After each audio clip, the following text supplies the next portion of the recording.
بسم اللہ الرحمن الرحیم الحمد للہ نحمدہ ونصلی علی رسولہ الکریم رب اشرح لی صدری ویسر لی امری واحلل عقدۃ من لسانی یفقہوا قولی۔ پچھلی آیت میں یہ بتلایا گیا تھا کہ جو کوئی حج یا عمرہ کا احرام باندھ لے تو اس پر لازم آتا ہے کہ اس کے احکام پورے ادا کرے۔ ان دونوں میں عمرہ کے لیے تو کوئی تاریخ اور مہینہ مقرر نہیں، سال بھر میں جب چاہیں کر سکتے ہیں، لیکن حج کے لیے مہینے اور اس کے افعال اور اعمال کے لیے خاص تاریخیں اور اوقات مقرر ہیں۔ اسی کے بارے میں اللہ تعالیٰ فرماتے ہیں الحج اشہر معلومات، کہ حج کے چند مہینے ہیں معلوم۔ فمن فرض فیہن الحج، پھر جس شخص نے فرض کر لیا ان میں حج کو، فلا رفث، تو بے حجاب ہونا جائز نہیں عورت سے، ولا فسوق، اور نہ گناہ کرنا، ولا جدال، اور نہ جھگڑا کرنا، فی الحج، حج کے زمانے میں، وما تفعلوا من خیر یعلمہ اللہ، اور جو کچھ تم کرتے ہو نیکی اللہ اس کو جانتا ہے، وتزودوا فإن خیر الزاد التقوی، اور زاد راہ لے لیا کرو کہ بے شک بہتر فائدہ ہے زاد راہ کا سوال سے بچنے کے لیے۔ یعنی حج کو جانے لگو تو خرچ ضرور ساتھ لے لیا کرو، کہ یہ سب سے بڑی بات اور خوبی ہے خرچ میں گدھا گری سے بچنے کے لیے۔ واتقونی یا اولی الالباب، اور مجھ سے ڈرتے رہو اے عقل مندو۔ لیس علیکم جناح ان تبتغوا، نہیں ہے کچھ گناہ تم پر، ان تبتغوا، کہ تم تلاش کرو، فضلا من ربکم، فضل اپنے رب کا۔ یعنی اگر حج میں کچھ تجارت کا اسباب اپنے ساتھ لے جانا مصلحت سمجھتے ہو تو تم کو اس میں ذرا بھی گناہ نہیں کہ حج میں معاش کی تلاش کرو، کہ جو تمہاری قسمت میں تمہارے پروردگار کی طرف سے لکھی ہے۔ فَإِذَا أَفَضْتُم مِّنْ عَرَفَاتٍ فَاذْكُرُوا اللَّهَ عِندَ الْمَشْعَرِ الْحَرَامِ، پھر جب طواف کے لیے لوٹو عرفات سے، پس یاد کرو اللہ کو عند المشعر الحرام، مشعر حرام کے پاس، یعنی مزدلفہ میں آ کر شب کو وہاں قیام کر کے خدا تعالیٰ کی یاد کرو، اور یاد کرنے کے طریقہ میں اپنی رائے کو دخل مت دو، بلکہ وَاذْكُرُوهُ كَمَا هَدَاكُمْ، اور اس کو یاد کرو اس طرح جیسے کہ تم کو سکھلایا ہے۔ وَإِن كُنتُم مِّن قَبْلِهِ لَمِنَ الضَّالِّينَ، اور بے شک تم تھے اس سے پہلے ناواقف۔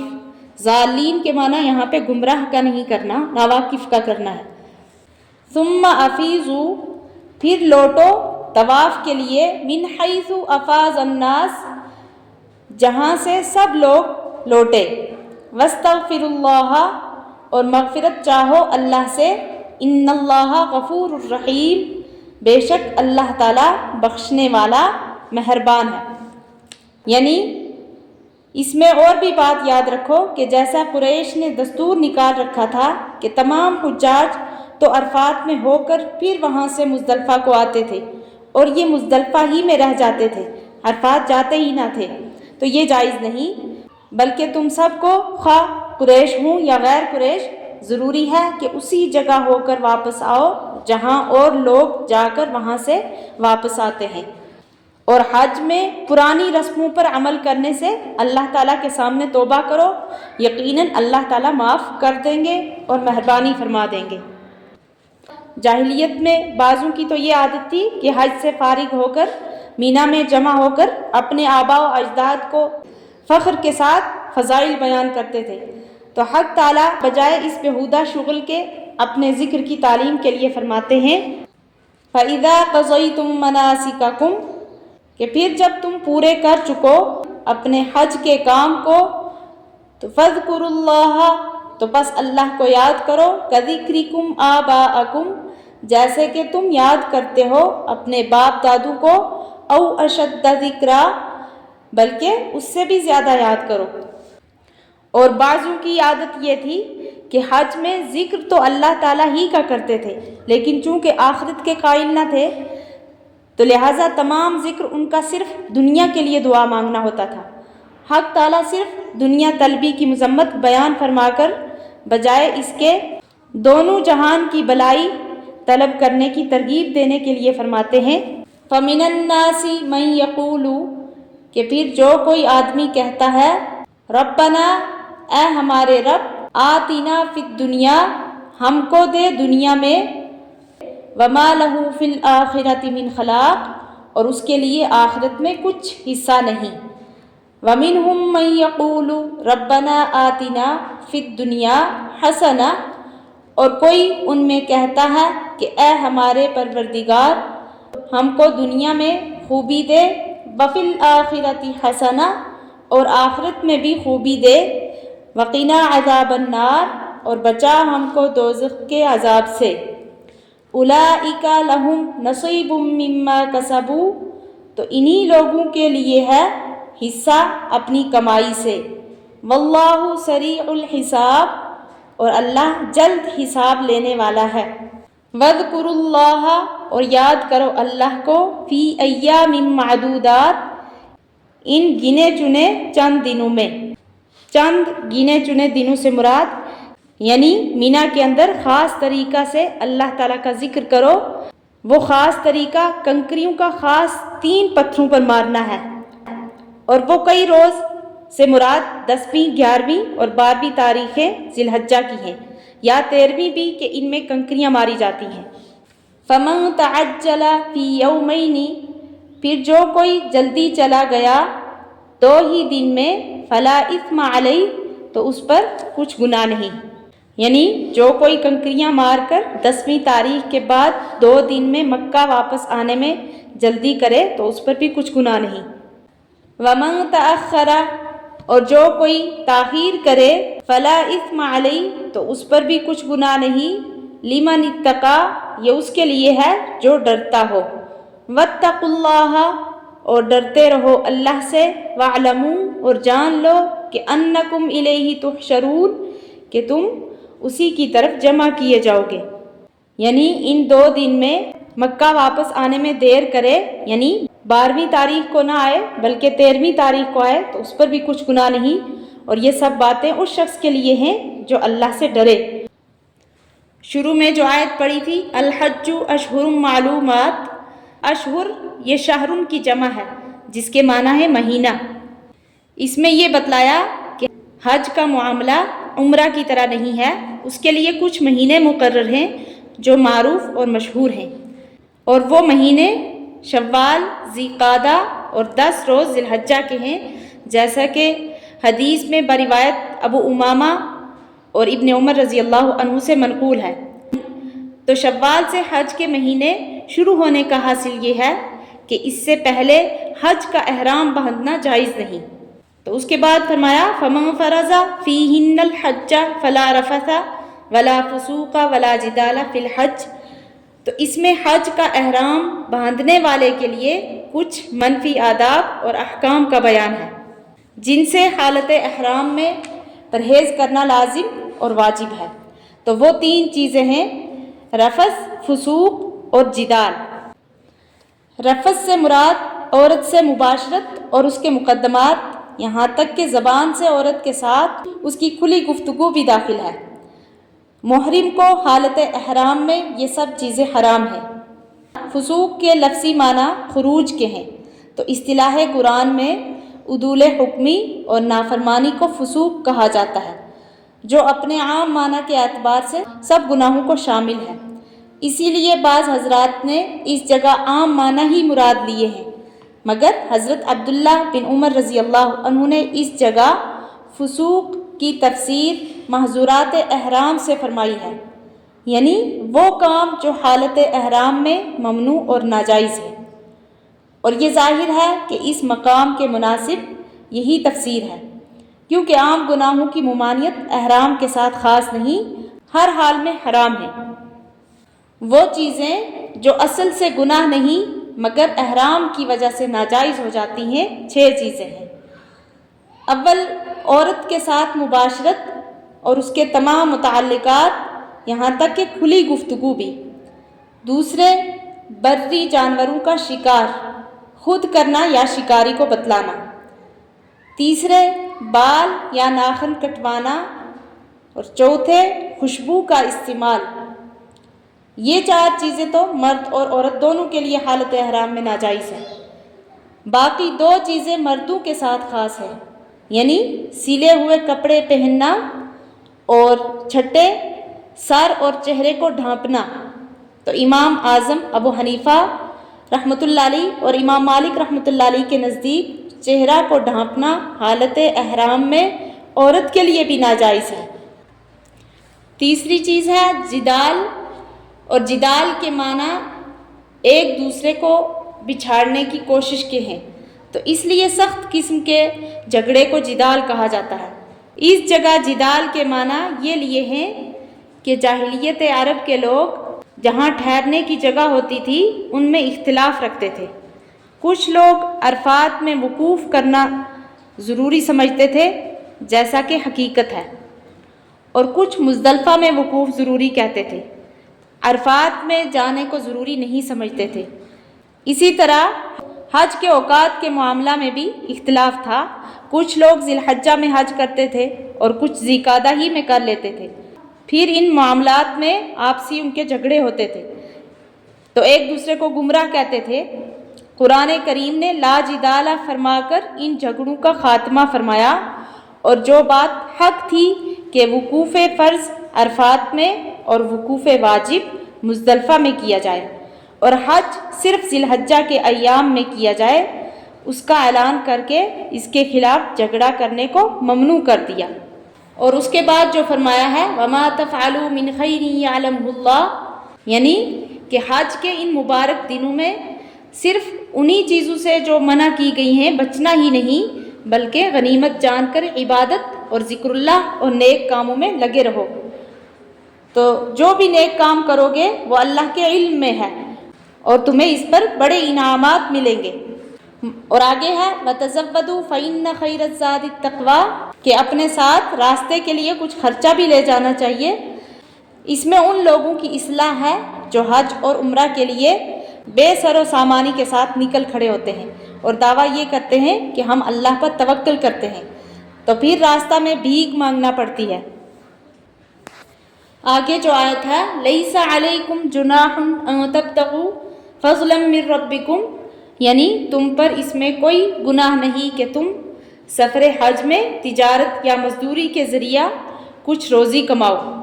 تو یہ آیت کے نازل ہونے کا واقعہ یہ ہے کہ زمانہ جاہلیت میں اہل عرب نے جس طرح تمام عبادتوں اور معاملات کو مسخ کر کے طرح طرح کی بیہودہ رسمیں ان میں شامل کر دی تھی اور عبادات کو بھی کھیل تماشا بنا دیا تھا، تو اسی طرح افعال حج میں بھی طرح طرح کی بیہودگیاں کرتے تھے۔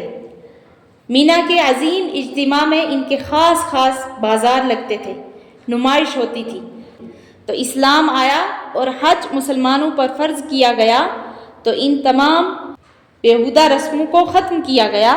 تو صحابہ کرام رضی اللہ عنہم اجمعین اللہ تعالیٰ کی رضا اور رسول اللہ صلی اللہ علیہ وسلم کی تعلیمات پر مٹ جانے والے تھے، تو اب ان کو یہ خیال ہوا کہ حج کے دنوں میں تجارت کرنا یا مزدوری کر کے کچھ کما لینا یہ بھی جاہلیت کی پیداوار ہے، تو شاید اسلام میں اس کی مطلقاً حرمت اور ممانعت ہو جائے۔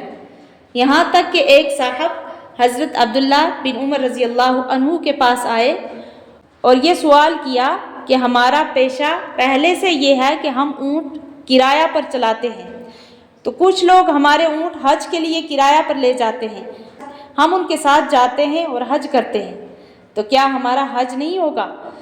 حضرت عبداللہ بن عمر رضی اللہ عنہ نے فرمایا کہ ایک شخص رسول اللہ صلی اللہ علیہ وسلم کی خدمت میں حاضر ہوا تھا اور آپ صلی اللہ علیہ وسلم سے وہی سوال کیا تھا جو تم مجھ سے کر رہے ہو، تو حضرت صلی اللہ علیہ وسلم نے اس کو اس وقت کوئی جواب نہ دیا، یہاں تک کہ یہ آیت نازل ہوئی لیس علیکم جناح ان تبتغوا فضلا من ربکم، تو اس وقت آپ صلی اللہ علیہ وسلم نے اس شخص کو بلوایا اور فرمایا کہ ہاں تمہارا حج صحیح ہے۔ غرض اس آیت نے یہ واضح کر دیا کہ اگر کوئی شخص حج کے دوران میں کوئی تجارت یا مزدوری کرے جس سے کچھ نفع ہو جائے تو اس میں کوئی گناہ نہیں۔ ہاں، کفار عرب نے جو حج کو تجارت کی منڈی اور نمائش گاہ بنا لیا تھا، اس کی اصلاح قرآن کے 2 لفظوں سے کر دی گئی۔ ایک تو یہ کہ جو کچھ کمائیں اس کو اللہ تعالیٰ کا فضل اور عطا سمجھ کر حاصل کریں، محض سرمایہ سمیٹنا مقصد نہ ہو۔ فضلا من ربکم میں اسی طرف اشارہ ہے۔ دوسرے لیس علیکم جناح کے لفظ نے یہ بتلا دیا کہ اس کمائی میں تم پر کوئی گناہ نہیں، جس میں ایک اشارہ اس طرف ہے کہ اگر اس سے بھی پرہیز کیا جائے تو بہتر ہے۔ اور آگے والی آیت فَإِذَا أَفَضْتُم مِّنْ عَرَفَاتٍ فَاذْكُرُوا اللَّهَ عِندَ الْمَشْعَرِ الْحَرَامِ، اس میں بتلایا گیا ہے کہ عرفات میں واپسی میں رات کو مزدلفہ میں قیام اور اس کا خاص ذکر واجب ہے۔ عرفات لفظ جمع ہے اور ایک خاص میدان کا نام ہے۔ یہ میدان حرم سے باہر واقع ہوا ہے۔ حجاج کو اس میں پہنچنا اور زوال آفتاب سے مغرب تک یہاں قیام کرنا حج میں حج کا اہم ترین فرض ہے، جس کے فوت ہونے کا کوئی کفارہ اور فدیہ نہیں ہو سکتا۔ عرفات جس کے چاروں حدود معروف اور مشہور ہیں۔ عرفات کو عرفات کہنے کی بہت سی وجوہ بتلائی جاتی ہیں۔ ان میں واضح یہ ہے کہ اس میدان میں انسان اپنے رب کی معرفت اور بذریعہ عبادت اور ذکر اللہ تعالیٰ کا تقرب حاصل کرتا ہے، اور مشرق اور مغرب کے مسلمانوں کو آپس میں تعارف کا ایک موقع ملتا ہے۔ قرآن میں اس کی تاکید فرمائی ہے کہ عرفہ کے دن بعد مغرب عرفات سے واپس آتے ہوئے مشعر حرام کے پاس ٹھہرنا چاہیے۔ تو مشعر حرام ایک پہاڑ کا نام ہے جو مزدلفہ میں واقع ہے۔ مشعر کے معنی شعار اور علامت کے ہیں، اور حرام بمعنی محترم اور مقدس کے ہیں۔ تو معنی یہ ہے کہ یہ پہاڑ شعار اسلام کے اظہار کے لیے ایک مقدس مقام ہے۔ اس کے آس پاس کے میدان کو مزدلفہ کہتے ہیں۔ تو اس میدان میں رات گزارنا اور مغرب اور عشاء دونوں نمازوں کو ایک وقت میں مزدلفہ میں پڑھنا واجب ہے، یعنی مغرب کو عشاء کے ساتھ ادا کرنا اس جگہ کی مخصوص عبادت ہے۔ اور یہ جو آیت ثم افیضوا من حیث افاض الناس واستغفروا اللہ ان اللہ غفور الرحیم ہے، تو اس کے نازل ہونے کی وجہ یہ ہے کہ جس میں فرمایا ہے کہ تم سب کو ضروری ہے کہ اسی جگہ ہو کر واپس آ جاؤ کہ جہاں سے باقی لوگ واپس آتے ہیں۔ تو اس کے نازل ہونے کی وجہ یہ ہے کہ قریش عرب جو بیت اللہ کے محافظ اور مجاور تھے، زمانہ جاہلیت میں وہ اپنی الگ شان بنانے کے لیے یہ حرکت کرتے تھے کہ سب لوگ تو عرفات کو جاتے اور وہاں وقوف کر کے واپس آتے تھے، تو یہ لوگ راستہ میں مزدلفہ کے اندر ہی ٹھہر جاتے تھے اور کہتے تھے کہ ہم چونکہ بیت اللہ اور حرم کے مجاور ہیں، اس لیے حدود حرم سے باہر جانا ہمارے لیے مناسب نہیں، اور چونکہ مزدلفہ حدود حرم کے اندر ہے اور عرفات اس سے باہر ہے، تو یہ بہانہ کر کے مزدلفہ ہی میں قیام کر لیتے اور وہیں سے واپس آ جایا کرتے تھے۔ اور در حقیقت وجہ اس ہیلا بہانہ کی اپنا فخر اور غرور اور عام لوگوں سے ممتاز ہو کر رہنا تھا۔ تو حق تعالیٰ کے اس فرمان نے ان کی غلط کاری واضح فرما دی اور ان کو حکم دیا کہ تم بھی وہیں جاؤ جہاں سب لوگ جاتے ہیں، یعنی عرفات میں، اور پھر وہیں سے سب کے ساتھ واپس آؤ۔ اور اس کے آگے آنے والی آیت میں اللہ تعالیٰ نے فرمایا ہے وَمِنْهُمْ مَنْ يَقُولُ رَبَّنَا آتِنَا فِي الدُّنْيَا حَسَنَةً وَفِي الْآخِرَةِ حَسَنَةً وَقِنَا عَذَابَ النَّارِ، کہ یہ دعا ایک ایسی جامع ہے کہ اس میں انسان کی تمام دنیاوی اور دینی مقاصد آ جاتے ہیں۔ دنیا اور آخرت دونوں جہان میں راحت اور سکون میسر ہوتا ہے۔ اس آیت میں ان جاہل درویشوں کی بھی اصلاح کی گئی ہے جو صرف آخرت ہی کی دعا مانگنے کو عبادت جانتے ہیں اور کہتے ہیں کہ ہمیں دنیا کی کوئی پرواہ نہیں، حالانکہ انبیاء علیہ السلام کی سنت یہ ہے کہ جس طرح وہ آخرت کی بھلائی اور بہتری اللہ تعالیٰ سے مانگتے ہیں، اسی طرح دنیا کی بھلائی اور آسائش بھی طلب کرتے ہیں۔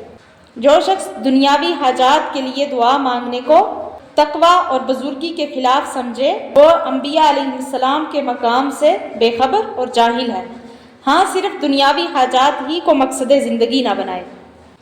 8ویں آیت جو اس جگہ حج کے احکام کی آخری آیت ہے، وَاذْكُرُوا اللَّهَ فِي أَيَّامٍ مَّعْدُودَاتٍ، یعنی اللہ کو یاد کرو گنتی کے چند دنوں میں، تو ان چند دنوں سے مراد ایام تشریق ہیں جن میں ہر نماز کے بعد تکبیر کہنا واجب ہے۔ آگے ایک مسئلہ کی وضاحت کی گئی کہ مینا میں قیام اور جمرات پر کنکریاں مارنا کب تک ضروری ہے، اس میں اہل جاہلیت کا اختلاف رہا کرتا تھا۔ بعض لوگ 13ویں تاریخ ذی الحجہ تک مینا میں قیام اور جمرات پر رمی کرنے کو ضروری سمجھتے تھے، تو اس سے پہلے 12ویں کو واپس آ جانے کو ناجائز اور ایسا کرنے والے کو گنہگار کہا کرتے تھے۔ تو اسی طرح دوسرے لوگ 12ویں تاریخ کو چلے آنا ضروری سمجھتے تھے اور 13ویں تک ٹھہرنے کو گناہ جانتے تھے۔ تو اس آیت میں ان دونوں کی اصلاح اس طرح کی گئی کہ فَمَن تَعَجَّلَ فِي يَوْمَيْنِ فَلَا إِثْمَ عَلَيْهِ وَمَن تَأَخَّرَ فَلَا إِثْمَ عَلَيْهِ، یعنی جو شخص عید کے بعد صرف 2 دن مینا میں قیام کر کے واپس آ جائے اس پر بھی کوئی گناہ نہیں، اور جو تیسرے دن تک مؤخر کرے اس پر بھی کوئی گناہ نہیں۔ یہ دونوں فریق جو ایک دوسرے کو گناہ گار کہتے تھے یہ غلطی میں مبتلا تھے۔ ہاں لیکن افضل یہی ہے کہ تیسرے دن تک ٹھہرے۔ فقہا نے فرمایا ہے کہ جو شخص دوسرے دن آفتاب کے غروب ہونے سے پہلے مینا سے چلا آیا اس پر تیسرے دن کی رمی واجب نہیں، لیکن اگر آفتاب مینا میں غروب ہو گیا پھر تیسرے دن کی رمی کرنے سے پہلے واپس آ جانا جائز نہیں رہتا۔ البتہ تیسرے دن کی رمی میں یہ رعایت رکھی گئی ہے کہ وہ سورج کے زوال ہونے سے پہلے صبح کے بعد بھی ہو سکتی ہے۔ حج کے احکام کے ختم پر تقوی کی تاکید بیان فرمائی کہ وَاتَّقُوا اللَّهَ وَاعْلَمُوا أَنَّكُمْ إِلَيْهِ تُحْشَرُونَ، تو اس میں ایک راز یہ بھی ہے کہ حج ایک بڑی عبادت ہے۔ اس کے ادا کرنے کے بعد شیطان عموماً انسان کے دل میں اپنی بڑائی اور بزرگی کا خیال ڈالتا ہے جو اس کے تمام عمل کو بیکار کر دینے والا ہے۔ اس لیے کلام کے خاتمہ میں فرمایا کہ جس طرح حج سے پہلے اور حج کے اندر اللہ تعالیٰ سے ڈرنا اور اس کی اطاعت لازم ہے، اسی طرح حج کے بعد اس سے زیادہ اللہ تعالیٰ سے ڈرنے اور گناہوں سے پرہیز کا اہتمام کرتے رہو کہ کہیں جو کی ہوئی عبادت ہو وہ ضائع نہ ہو جائے۔ اللہ تعالیٰ عمل کرنے کی توفیق عطا فرمائے، آمین۔